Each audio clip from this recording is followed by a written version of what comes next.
लोगों का काम ही है कि वो आपको चढ़ाएंगे, वो आपकी बटरिंग करेंगे कि ये चीज़ आपके लिए बहुत आसान है, तुम चाहो तो तुम कुछ भी कर सकते हो, अरे पैसे तो तुम्हारे हाथ का मैल है। इस तरह की तरह तरह की बातें बनाएंगे। लेकिन ये लोग जो हैं, ये हमें आगे जाके हमारे फ्यूचर में बहुत सारे समस्याएं पैदा कर सकते हैं अगर हम अपने दिमाग से ना सोचें। और दोस्तों सावधान रहें, ये लोग हमारे लिए काफ़ी घातक भी साबित हो सकते हैं।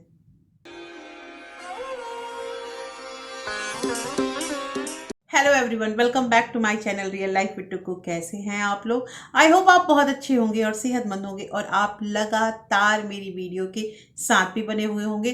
दोस्तों आज की वीडियो में हम बात करेंगे कि आखिर किस किस चीज़ों से, कौन कौन सी चीज़ें होती हैं जो हमारे जीवन में समस्या उत्पन्न कर सकती हैं। देखिए, सभी चाहते हैं कि हम अमीर हो जाएं, सभी चाहते हैं कि हमारे पास पैसे की तंगी ना हो। चाहना और करना, इसमें बहुत फर्क होता है। देखिए, चाहने से हर चीज तो पूरा होता नहीं है, उसके लिए थोड़ी मशक्कत करनी पड़ती है। अब मशक्कत करने में, और वो जो मैंने पहले भी आप लोग को बताया है कि पैसे बचाना कोई भी आसान काम नहीं होता है। अगर कोई सोचता है कि हम पैसे आसानी से बचा लेंगे तो बचा के दिखाए, अगर उसका खर्चा बढ़ चुका है तो दोस्तों बहुत मुश्किलों का सामना करना पड़ता है। तब जाके हम एक एक करके एक एक पैसा बचाते हैं। तो दोस्तों आज की वीडियो बहुत इंटरेस्टिंग होने वाली है, क्योंकि इस वीडियो में आपको 3 ऐसे तरीके बताऊंगी जिनसे हमारे पैसे बचेंगे भी और हम सावधान भी हो जाएंगे कि हमें कहाँ अपने पैसे को खर्च करना है, कहाँ अपने पैसे को नहीं खर्च करना है और किस तरह से इन्वेस्टमेंट करना है ताकि हमारे पैसे बढ़े, बचे और हम एक से दो पैसा कर पाएं। तो दोस्तों वीडियो स्टार्ट होने से पहले एक नम्र निवेदन है कि अगर आप लोगों ने अभी तक रियल लाइफ विद टुकू को सब्सक्राइब नहीं किया है तो प्लीज सब्सक्राइब कर लीजिए अपने इस चैनल को और साथ में जो बेल आइकन है उसे भी जरूर प्रेस कर दीजिएगा ताकि ऐसे ही इंटरेस्टिंग वीडियो के नोटिफिकेशन आपको मिलते रहें। दोस्तों वीडियो पसंद आए तो एक लाइक जरूर कर दीजिएगा। तो चलिए स्टार्ट करते हैं वीडियो को। दोस्तों सबसे पहली बात आती है कि सेव मोर मनी। देखिए, सेव मोर मनी का मतलब यहाँ पे ये होता है कि जैसे हमें पैसे तो बचाने ही हैं और अक्सर हमने अपनी वीडियो में बात किया है कि हमें पैसे कैसे कैसे कहाँ कहाँ बचाने, लेकिन इसमें पैसे बचाने के क्रम में सबसे ज़रूरी चीज़ें दो आती हैं।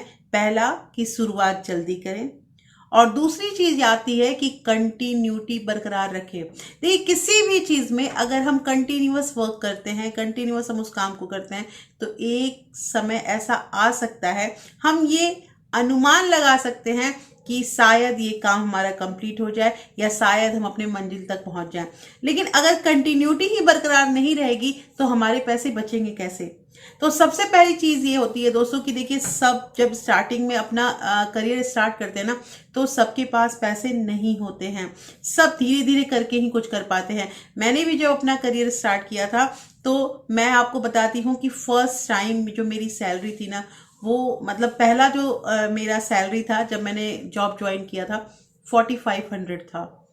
आप सोच रहे होंगे कि 4500 जो मेरी सैलरी थी उस समय मतलब कैसे घर चलता था और कैसे क्या करता था। तो देखिए, ऐसा तो नहीं है कि मुझे घर चलाना था, लेकिन मैं उस समय भी उस पैसे से ना 1000 रुपये का आरडी रखती थी।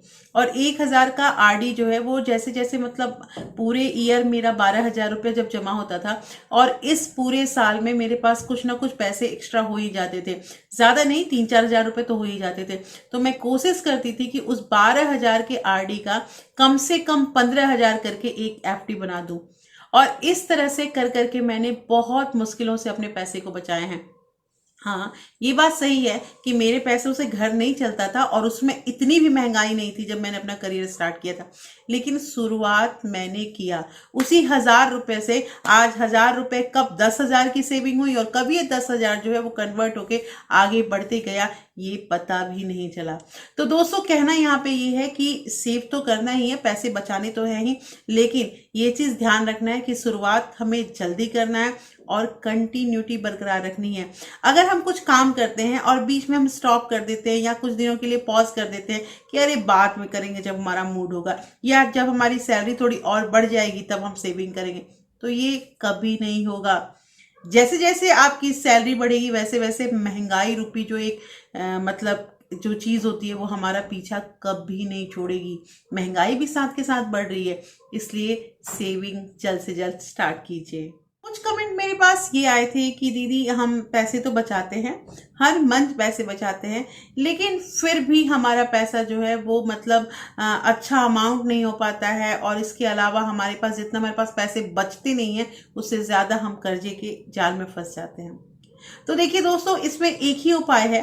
उपाय ये है कि जैसे जैसे आपको पता है कि हर साल 6% की महंगाई हमारे देश में बढ़ती है, 6 से 7% के बीच में हमारा जो महंगाई का दर है वो बढ़ता ही बढ़ता है। उसी तरह से अगर हम सेविंग करते हैं तो कम से कम हमें हर साल, बहुत अगर नहीं हो 10% तो हमें इंक्रीमेंट करना ही चाहिए अपने सेविंग का, लेकिन अगर नहीं हो पाता है तो आप 5% कीजिए। लेकिन साथ के साथ अगर हमारा जो सेविंग हो रहा है उसमें भी तो हमें इंक्रीमेंट करना होगा। फॉर एग्जाम्पल कि मान लीजिए कि हम एक साल में 1 लाख रुपए बचाते हैं, तो इस साल अगर जैसे 2024 है, इसमें मैंने 1 लाख रुपए बचाए पूरे साल में, तो अब हम मुझे 25 में कोशिश करना है कि मैं उसका 10% इंक्रीमेंट करके 1,10,000 बचाऊं।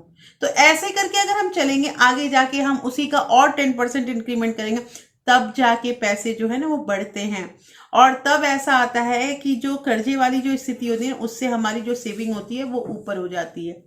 और दोस्तों, एक चीज और कहना है मुझे कि अगर आपके ऊपर कर्ज है तो ऐसा ना करें कि कर्ज तो चल ही रहा है, ईएमआई तो हम पे कर ही रहे हैं, इधर हम सेविंग भी कर रहे हैं। नहीं, जो सेव किए हुए पैसे हैं ना उसको थोड़ा थोड़ा अपने कर्ज उतारने में लगाते रहिए, क्योंकि ये जो कर्ज होता है ना दोस्तों, ये कब ले डूबता है लोगों को ये पता भी नहीं चल पाता है। जब हमने अपना घर खरीदा था ना, तो आपको बता रही हूँ मैं कि जब हमने यहाँ पे घर लिया, उसके बाद मैंने गाड़ी खरीदी। तो गाड़ी खरीदी तो ऐसा नहीं है कि तुरंत के तुरंत मैंने काम कर लिया, लेकिन मैंने गाड़ी जो खरीदी थी वो लोन पे नहीं लिया था, वो मैंने मतलब पूरा कैश पेमेंट किया था, और उसके बाद मैंने गाड़ी ली थी। ये इसलिए क्योंकि मेरे ऊपर एक होम लोन है, अब फिर मैं गाड़ी भी खरीद लूँ लोन से, तो फिर जो है कर्ज वाला जो एक मतलब भार है ना वो और बढ़ जाएगा। तो इसलिए मुझे ये कहना है कि मैंने बहुत नज़दीक से देखा है कि कितने घर जो हैं ये लोन के चक्कर में, कर्ज के चक्कर में बर्बाद हो गए हैं। बहुत खुशियों से, बहुत प्यार से लोग घर खरीदते हैं, घर में पूजा पाठ करवाते हैं, अपने प्रियजन को बुलाते हैं, लेकिन अगर वो अपना जो ये फाइनेंशियल तरीका है इसको ढंग से नहीं रखते हैं दोस्तों, तो वो मैंने देखा है अपने आसपास में कि उन्हें घर बेचने तक का नौबत आ जाता है। इसलिए कंट्रोल कीजिए, और सेविंग अगर हम आपने स्टार्ट कर दी है तो हर साल कोशिश कीजिए कि 10% नहीं हो पाता है तो 8%, 5% इंक्रीमेंट भी करते जाए अपनी सेविंग में। और लास्ट का पॉइंट जो है दोस्तों वो बहुत ही इम्पॉर्टेंट चीज़ है, और ये है कि अपनी तुलना दूसरों से ना करें। देखिए, ये तुलना करके, कंपेयर करके ना हम अपनी ज़िंदगी खुद बर्बाद करते हैं। अब हमने किसी को देख लिया कि उनके घर में गाड़ी है, वो बड़े बड़े बंगले में रह रहे हैं, उनके जो कपड़े हैं, उनके ड्रेसेस, उनके घर में बहुत मतलब ज्वेलरी वगैरह है, लेकिन आपको एक चीज़ मैं बता दूं कि सबके घर की सैलरी, सबके घर का जो खर्च होता है वो समान नहीं होता है दोस्तों। अगर हम अपने से ऊपर वाले को देख के और उनकी तरह लालसा करने लगे कि हमारे पास ये भी हो जाए, वो भी हो जाए, तो पता है हमारा कुछ हो नहीं पाता है। बेकार का हम टेंशन लेते हैं, घर में भी टेंशन क्रिएट करते हैं, और जो कर रहे थे वो काम भी अच्छे ढंग से नहीं कर पाते हैं। दोस्तों, कंपैरिजन करने में ना केवल और केवल नुकसान है। कभी सोचिए, जो आपसे कम लेवल में है वो अपना घर कैसे चला रहा है, जो 10 से 20 हजार रुपया कमा रहा है वो अपना घर कैसे चला रहा है। तो अगर वो अपना घर चला रहा है, हाँ, उसके खर्च भी उसी अकॉर्डिंग होंगे, आपके खर्च भी उस आपके अकॉर्डिंग होंगे, और आपसे ऊपर वाले के खर्च उनकी सैलरी के अकॉर्डिंग होंगे। तो हमें किसी से तुलना नहीं करना है, खुश रहना है, और जो चीज है हमारे पास उस चीज की इज्जत करनी है। बहुत लोगों को मैंने देखा है ना कि उनके पास जो सामान होता है ना उसकी वो कदर नहीं करते हैं, और जो भी चीज हो, सामान छोड़िए, अगर कोई मतलब अपना इंसान भी होता है ना साथ में, तो उसकी भी कोई कद्र नहीं करता है कि अरे इनको कुछ नहीं आता है, ये कुछ नहीं कर सकते, या फिर मेरा ये क्या घर है, ये तो घर छोटा है, इससे बड़ा तो उनका घर है।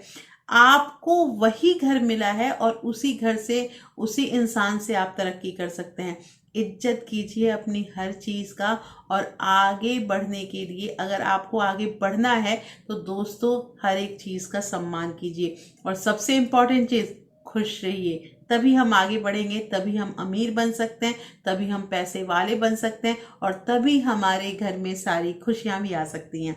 तो दोस्तों, कैसी लगी आज की वीडियो मुझे जरूर बताइएगा। होपफुली ये वीडियो आपको अच्छी लगी होगी। अच्छी लगी है दोस्तों तो प्लीज आप अपने फ्रेंड्स और फैमिली मेंबर को भी ये वीडियो ज़्यादा से ज़्यादा शेयर भी कर सकते हैं।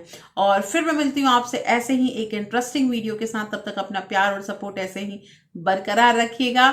Thank you. Thanks for watching.